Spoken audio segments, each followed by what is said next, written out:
What's good, everybody? This is Deb the Coolest. And I am Ray Bay. And I'm JB. And this is SlickTalk. Hey, welcome y'all with a hashtag. We ain't trying to get sued. That part. But we just want to thank y'all for tuning in. This is our first episode of our first podcast in our life. And we just appreciate all of the love and support. Before we get into the nitty gritty of shit, we just want to talk about why we're here, tell y'all a little bit about us, and we're going to move forward from that. We kind of evolved this podcast, just has like table talks before that over wine.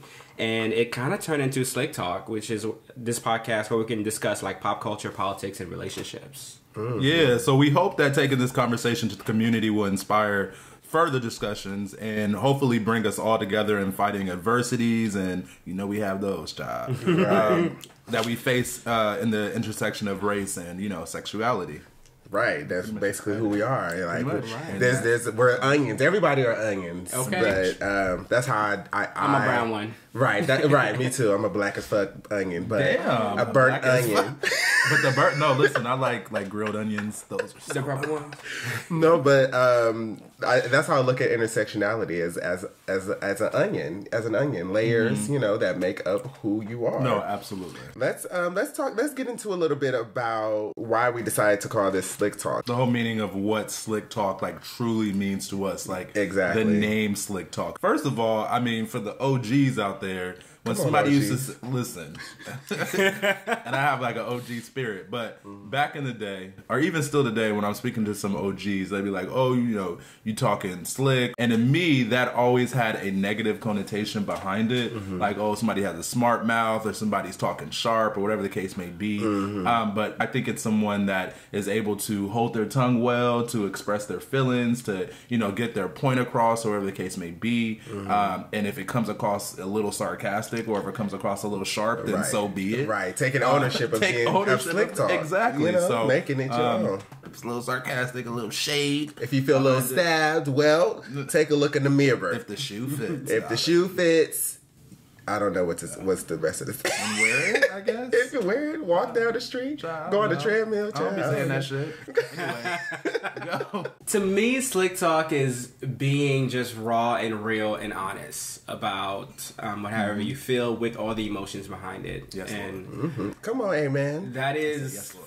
pretty much how I hope to move in the world all the time. I know Unapologetic. sometimes it's a problem because you know you gotta kind of dial it back when you're talking to Bay because you know you're sleeping next to him. You can't do that. But with people, I think I've learned over time to not be passive, and if you make me feel some type of way, I'm going to express it right away in a way where the emotions are conveyed with it, and to just take it how it is, get out your feelings, get the message, because you definitely try to hurt mine. You know? Yeah, absolutely, absolutely.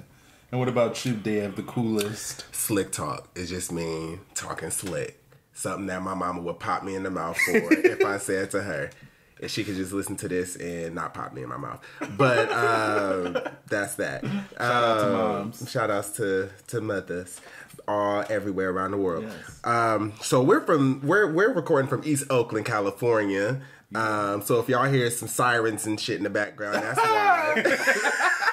Oh my God! Please don't commit any crimes during this session. Please don't let that happen. And then my dog is over here too. He's relaxing now, but if y'all hear him slurping some water, that's what he's doing. He's a co-host every day. So we're gonna get into this topic of being black. Black with a Q. Yes. Black with a Q. Why did we decide to do the black with the Q? Why did we decide to do it? Well, actually, I think that's important for people to understand that, though, before we get into the discussion. Yeah, absolutely. So, do you want to elaborate? Or I can elaborate on that. Black with a Q is really just to signify black queers. And that's something I actually learned while I was in school in LA. Like, I've seen people write black before many different ways, but for the first time I saw a group of people give it a meaning, like, to me. So it's really signifying black queers. Yeah. I like that. That's very creative. I like it too. And then before you like mentioned it, I actually hadn't heard anything about it, but I was like, "Oh, this is cool," you know. Blah, blah, blah. And then there's a Q, and you know, my middle name starts with a Q. So, Come on, Q. I like the letter Q. But yeah, so what do you think about it, Dev? I love the name. I mean, if that's the definition behind it, then that is what it is. But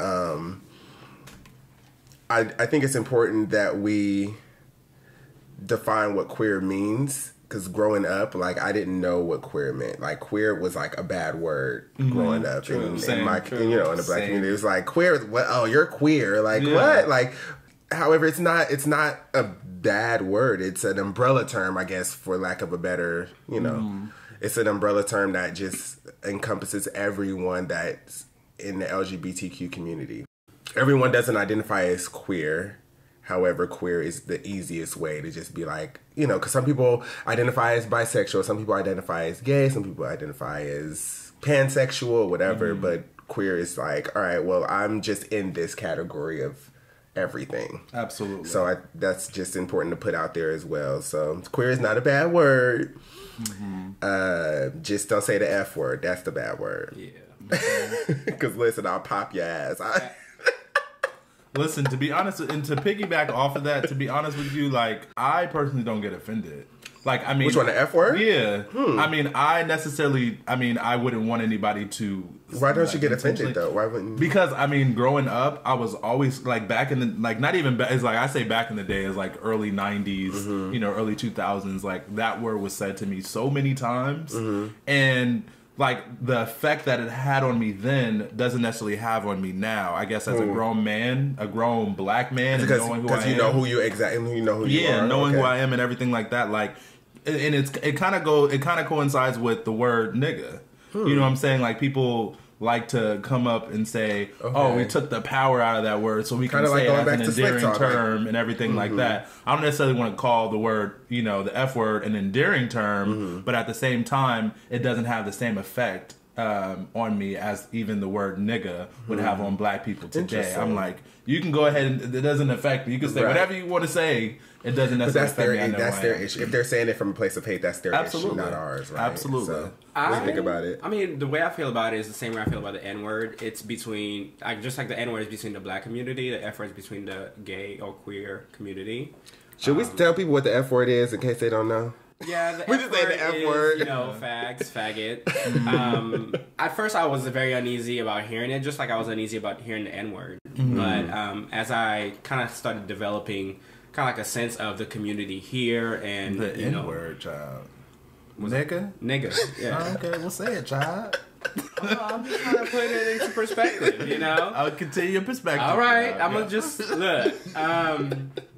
Yeah, for the F word, I just feel like it's for the gay and queer community. They can use it against each other as an endearing term, or if they mean something else about it, you know, just like the black community. But if you're not one of these communities and you say it, don't be shocked if you get popped.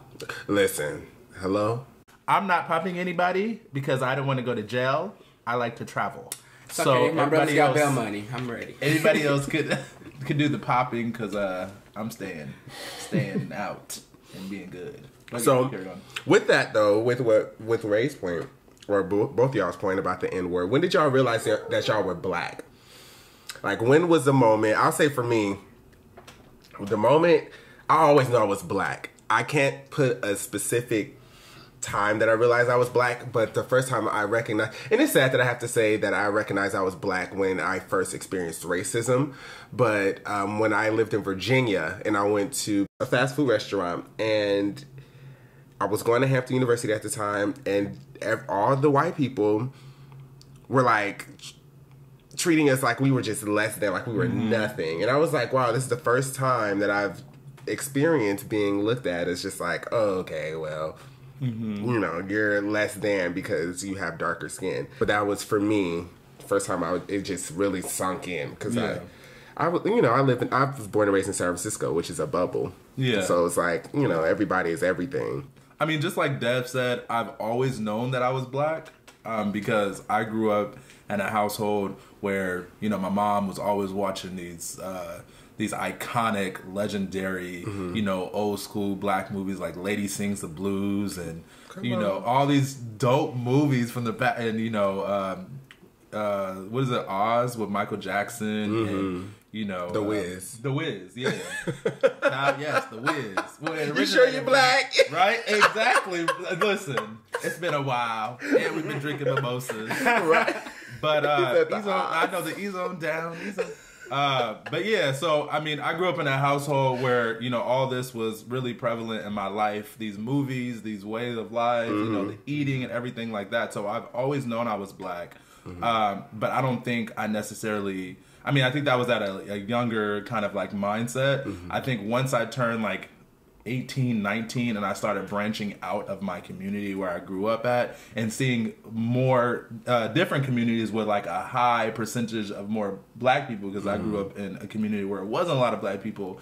I started seeing just the engagement and like the, you know, the community, you know, togetherness and, you know, people coming together and like more of the culture. And I'm like, oh, this is so dope. You know, like I just really appreciate it. So that, as you, like what you said with Shores, it was kind of like experiencing kind of like racism that kind of like opened your eyes to you actually being black. Me specifically was just the pride in the culture, in the African-American black experience that said, oh yeah, this is what I am. And I love it. I love our music, I love our movies, I love the entertainment, I love the way I just love our way of life. So around like 18, 19, when I started branching out, was kind of like when I really, you know, kind of got that idea.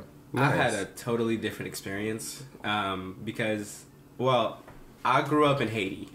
So for the first 10 years of my life, I was Haitian, and that's all I knew. And it wasn't until I moved to the States and started going to school. Pretty much middle school, I was oblivious, but high school is when black people let me know I'm black. You know, I was that smart kid. You a nigga. Right. I was one of those niggas that said you a nigga. No, I was like, you know, the kid that was smart in class, but also like willing to answer questions and like want to show off, like, hey, I know shit. And then like the black kids in class, like, what the fuck are you doing? Like, we don't answer to these white people. We don't answer to the white teacher. It's really just kind of like reeling me back, just saying like, hey, you're assimilating. So, but they let me know real quick, and I just kind of figured it out. When did you realize you were queer? Or fell under the umbrella of being queer, rather. Yeah. Ray can go. Ray Bay. I knew I was queer before I knew I was black. And that's just, you know, I grew up, you know, in Haiti. I remember feeling very different from everyone and not having the same kind of like thought patterns. I don't want to say thought patterns, so I can tell what somebody else is thinking, but not having the same actions or like attraction to women and stuff like that. And I was very different from the other guys I knew. And then when I was growing up, my house used to be the place where everybody comes to play basketball. My dad installed the basketball court for us because, you know, being a child of someone in the army was kind of like scary because, you know, kids used to get kidnapped and stuff like that. And so my parents really wanted to make us safe, so they created kind of like a playground for us in the yard. And we used to play basketball, and everybody from the neighborhood would come play basketball. People would travel like from other sides of the city to come play basketball at our house. And I think it was around like when I turned around 10, I started noticing guys, like their bodies and stuff like that. I was like, huh.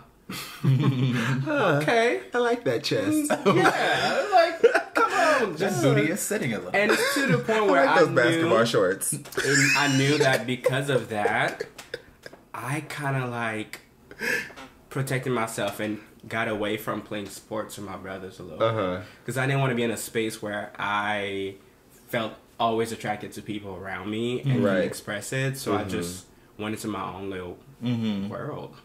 Absolutely. Yeah. I think it was kind of like forced on me. The crazy thing about it is, I think me realizing that I was queer was kind of like forced in my face by like people surrounding me, like telling me like, this is what you are. Like, may it be like people in my family, or may it be like friends at school, like I was saying previously, like calling me fag or saying, oh, you're gay, or asking me that I'm gay. I mean, asking me am I gay, and things like that. Kind of like instead of my head, like, is this something that you are? You know, I don't think I ever would have had it at the forefront of my head had it not been presented to me on like a daily basis growing up. And so I'm did like, that spark you to like explore it a little bit? It didn't necessarily spark me to explore it per se, because I am who I am and I was born this way. Come on, Lady Gaga. However, I think it kind of like made it more prevalent in my mind than it would have been otherwise. You know, otherwise. I think if I was going around around my life, and maybe if I was more masculine at that time than I was, then maybe I wouldn't say that I wouldn't be gay, because I would fully be gay, but I probably wouldn't have realized it as early on as I did.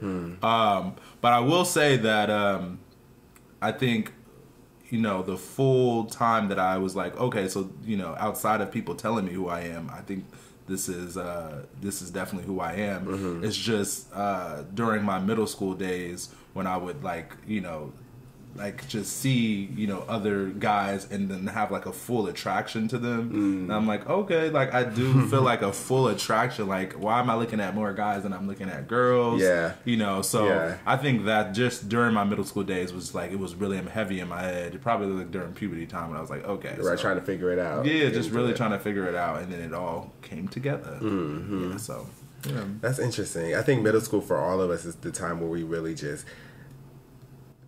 went out. And I mean, so when I realized that I was quote unquote different, I will never forget this. I was going to this after school program in San Francisco, and we were going down to lunch, and these two of my friends at the time were arguing, and one dude said to the other while they were arguing, "Oh, you're gay." And I was like, what does that mean? Like, I'd never heard the term gay. Like, I knew at that point that I liked men and women. Like, I found, like, an attraction amongst both of them for me. And when he said that, I was like, what does that mean? He was like, that means when a man likes another man. And I was like, oh, I didn't know that had it. I just thought it was a thing. And I was like, well, I guess that's just what I am, But I was like, no, I'm not gay because I do like this girl in my class. You know what I'm saying? So I can't be just gay. And anyway, long story short, that was the moment that I realized that it was something different. And unfortunately, it was in that space. So it was like, it came across as a negative thing. So from that point forward, I just, in my mind, thought that liking men was a bad thing. Yeah. And then, I was going to church and everything else. And, that religion, that's a whole nother situation. But then middle school is when, I'm lying. Elementary school is when I started exploring, because I would be in that bathroom, baby, waiting for them buses with them. I was like, okay, well, and they were ready every day. Elementary, they were ready, and I thought I knew what I was doing. I didn't know what the hell I was doing. All I was doing was rubbing up on each other. But middle school is when I went. And then, what does that mean? Oh gosh, cover your ears. This is starting to get a little graph. Okay. This is starting to get a little graph. From both? No, but I explored my sexuality though.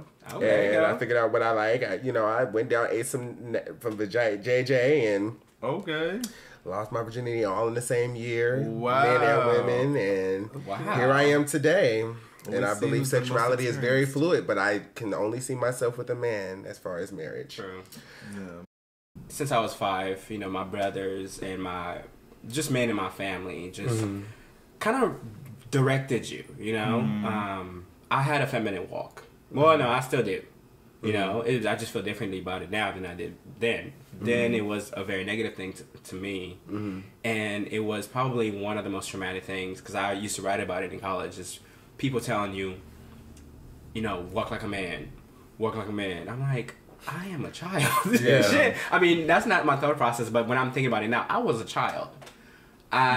This is how I was, and I got judged from, you hang around with women too many times and stuff like that. So I hung out with the women around my house more because I felt safe with them. I didn't feel judged. But when I was around the guys, it was like a competition, and it was it was like, hey, you're not masculine enough for us. Yeah. And I just didn't want to be in that space. Absolutely. But I just never really analyzed it as me coming into my queer identity. Yeah. It was more so like, hey, you kind of grew up fast kind of thing. And for my attraction to women, like you were talking about, I had that in middle school. There was this one girl, I had a crush on her all throughout middle school. I used to see her from not middle school, but elementary. From probably 4th grade to 6th grade, I had a crush on the same girl. And I mean, eventually I talked to her, later on when I was in high school, and we we exchanged messages and just kind of told her, hey, I had a crush on you. She's like, yeah, I had a crush on you too. And kind of like talk a little bit and just kind of fell out. But I did have an attraction to women that slowly phased out as I grew up more. Yeah. A lot of kids, like adolescents, middle school, you know, and elementary school, literally like that are facing kind of like the same situations that we faced growing up. I think it's important to realize that. I think, you know, I think as adults and as parents and everything like that, people like to just assume that kids only have one thing to really think about, you know, growing up. Like, you don't have to worry about, just go to school and do this and be good and you're all good. But I think in retrospect, it's really important to realize that a lot of kids do a lot of compartmentalizing, you know, with their sexuality maybe, or if they're getting bullied for not, you know, having as much money or the nicest clothes as other kids, and or not getting the best grades or not being able to play sports. Doesn't necessarily have to be about sexuality. It just has to be about things that they're balancing all at one time while being in adolescence. And, you know, we attack so much because they're acting out and they're doing so much different things. But the bottom line is that they're really balancing a lot of things. And, they are. You know, it's just a testament to what we went through and what we were balancing, you know, we can growing kind of up. And it's important also to realize that being feminine does not equate to being gay. Very true. You know what I'm saying? Like, very true. I think we have this expectation, and I can only speak from the Black experience because that's the experience that I grew up in, that we have, if you're feminine, then you're automatically gay, right? Or you're going to be gay. It's like, let these children, lose your expectations of these children and let them grow up and figure out who they are. You know what I'm saying? Like, growing up, we always used to make fun of the white parents and the white family letting the kids play in dirt and doing. But it's like, I mean, I don't know if I'm gonna let my kids play in any type of dirt, but you know what I'm saying? It's just like, do it. Let them experience. You know what I'm saying? But there's some realness to that too, though, because it's like, let your child come into their own and lose your expectation of what you want your child to be, because you set yourself up for failure, right? As a parent, because when you grow up and your child is not a doctor like you wanted your child to be, then you put your expectation on that child, then your child feels like they're not living up to their full potential because you have this dream for who. Like, let your child grow up, and like expose them to things. Absolutely, like expose them to like the arts, to doctor shit, to music, whatever. But have like, and be a great parent. Obviously, you don't want your child out there selling drugs and doing all that stuff, you know, as well. But lose your expectation of what you want your child to be, and it'll just be better for on both ends. That's my belief. In that, I think in their defense, parents that do kind of like set expectations or do want the best for their child, I think some of the steps that they do take is kind of like protecting their child. You know, so like growing up, I mean, I could personally say if I was a heterosexual man raising a young boy, and he was showing characteristics of being feminine, and I wasn't necessarily sure if he was gay or not, which I would love him if he were gay or straight, either way.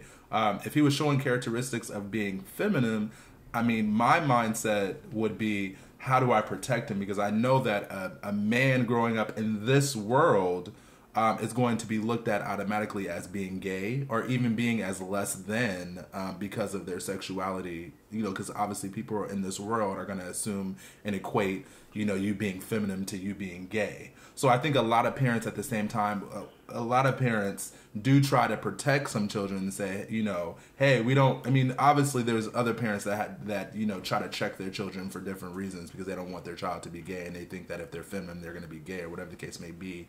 But I think there are also some parents out there to say, hey, you know, you're swinging your arms, don't do that, that's feminine or that's gay. And people are going to look at that and think that you're less than or think that you're gay, and it could be considered a bad thing. I think there's some parents out there, but what I will also say is that we're living in a new world. You know, we're living in a new time where everything at this point is really accepted. You know, like people are really accepting everybody for who they are and everything like that.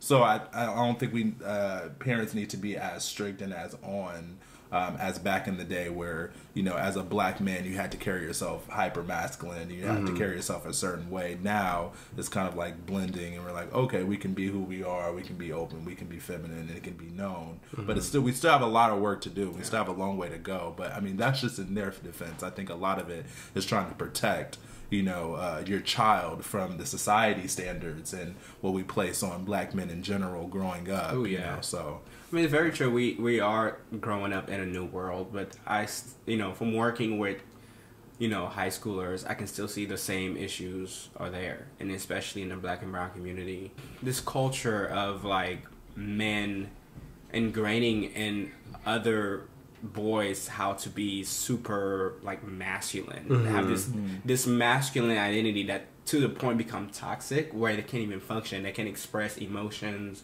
They can't express just something other than what's been put in this box for them, which we all know that we are very, we have different layers, as you were saying before. And a lot of the kids I was talking to, they're like, I feel like I want to pursue this. I want to do dance. I want to do that. But my father wants me to play football, or he wants, their parents were very strict to the point where those kids suffered. And at a point, I think, even while we're being very protective of that child's life, it's important to let them live their life and not just exist, I think for me, when I really started living is around my mid-20s, where I'm like, fuck this, I am tired. Right. And I just trying to live for other people. I'm going to find a way to get away from everybody and figure out who I am. And it's sad that I'm doing that in my mid-20s.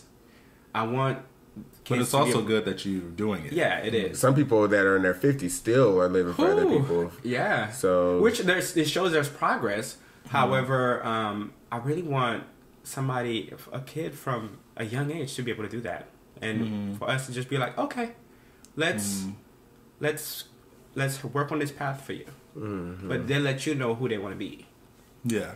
So with that, allowing kids to figure out their blackness or their Latinx and their Asianness and everything, whiteness, just who they are. Who they are. Okay, the other one. Well, I mean, no, they need to experience. They need to know what that means to maneuver through the world as a white person too. We can't negate their experience, even though their experience is a little bit more privileged than others. They do have an experience. I'm not going to take that away from them.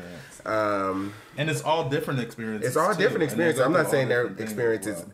An experience doesn't have to be tragic. Our experience is like, a little different than others, but it doesn't have to be a tragic experience for it to be an experience.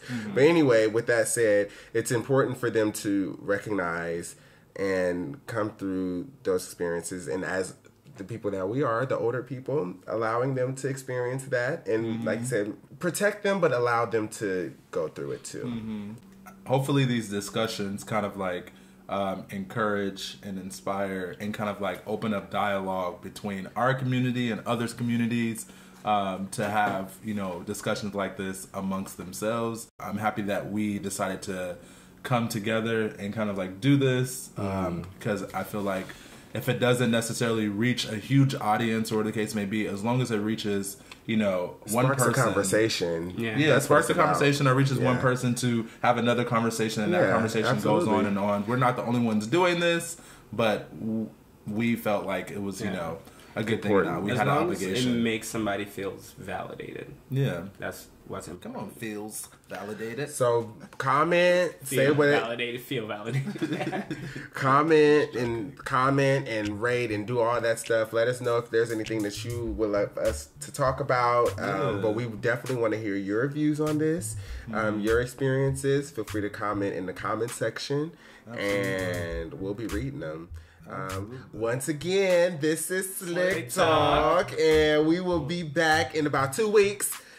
And y'all have an amazing, blessed 2 weeks. Yes, cheers. Yes, cheers to this piece of Moses. Hallelujah.